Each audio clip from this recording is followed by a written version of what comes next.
Hi guys!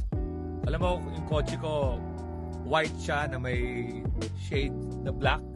Kasi feeling ko talagang unique yung combination niya, yung black, yung white and black.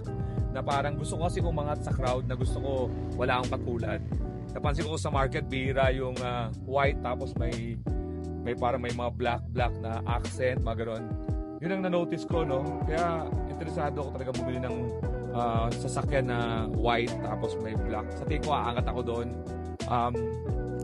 Kasi may colored, marami masyadong mga colored eh. Yung white at black, pare, yun talaga yung unique. Kaya ngayon, kung ako sa inyo, pipiliin niyo yung white tapos may accent na black para unique talaga, walang katulad. Tulad ito sa sasakyan ko na talagang kakaiba. Bihira lang makakita ng ganung sasakyan eh, na white and black. Yan. Yun na ako. Sana sundin yung payo ko na pumili lang ng white tapos may black na accent. Parang itong Nissan Patrol. Okay?